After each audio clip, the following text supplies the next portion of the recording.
Welcome back to Game Time. I'm John Holt. I'm Joe Zone. We stay with the college game now in Game Time.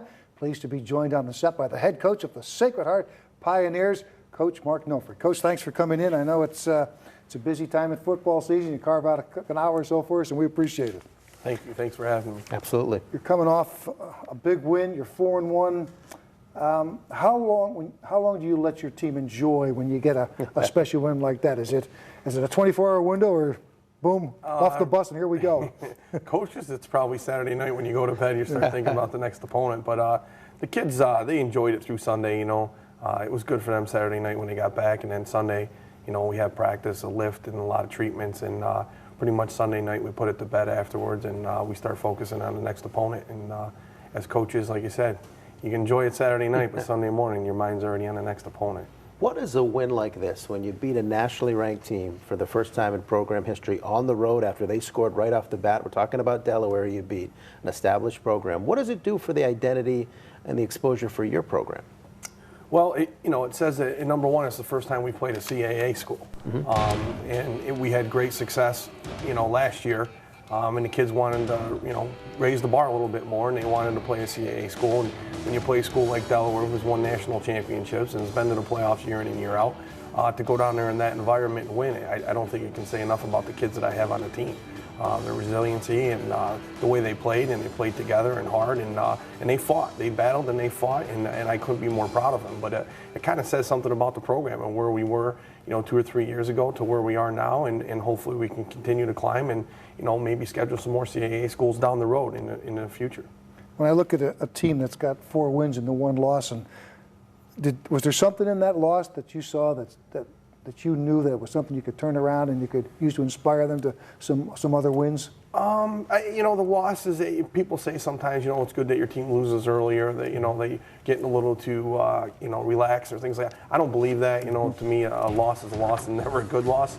But I think our kids saw, we started out that loss against Bucknell up 10-0 going into scoring, and we had a turnover. And then we just it was kind of deflating, and I don't know if the kids play with the energy that they played in the first 3 games of the year. And, they saw it. They got a little wake-up call, but I still don't think there's a team on our schedule that's better than us talent-wise. And I tell the kids all the time, I think you're the best team on the schedule if you play up to your capability. Yeah. If you do the things that's expected of you and you play to your ability, then, and you don't hurt yourself, you should win the majority of our games. And losing to Bucknell, the kids were a little hungry, and it was hard because we had a bye week that week as well, coming off. So we had to wait 2 weeks to play.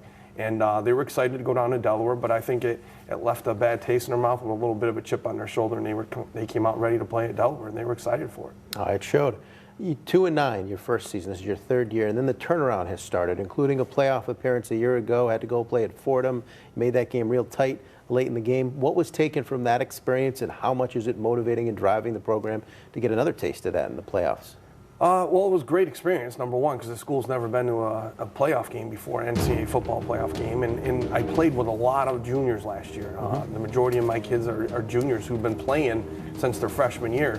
So, they take their lumps as freshmen and sophomore, but now, they're reaping the benefits of being on the field together for 3 years, and this is their 4th year, and playing in that playoff game last year and winning the NEC championship. I mean, they got a taste of what it's like to win, to go to the playoffs and represent the university. And I think that, in the offseason, they were still hungry, and that was our motto, is that, don't be satisfied with 1 NEC championship. Don't be satisfied with 1 playoff appearance. Go and get the next level. What is it going to mean? Well, win another NEC back-to-back, maybe go to the playoffs again and win a game in the first round of the playoffs. So I have a veteran team. It was great to have them in that experience to play in a playoff game. And this year I'm looking for them, hopefully the first goal is to win the NEC if they do that, and then second would be, to win a playoff game. And we're looking forward certainly to the conference game you'll have against Central. That's on November 8th. Yep. And before we wrap, of course, your AD is Bobby Valentine, a name everybody knows. What's the working relationship like with a high-profile guy like Bobby V? Oh, he's great. I mean, he's a high-energy guy. He brings a lot of positive experience, and you can see it every day. He's really into the athletics. He loves being around the kids. He loves going. He walks out to the practices, no matter what team's practicing, all the time, just to be around. He's always smiling and joking with the students. But he's a great guy to go to in terms of a resource, just to bend his ear a little bit and find out. I mean, he's been around. He's got a lot of experience in athletics, and he's good for the university. And like I said, he brings a lot of positive energy to us. All right, Coach. We'll be watching. Thank you. So far, so good. Thanks for Thanks for joining having us me. tonight. Thanks for coming in. We invite you to join us on social media.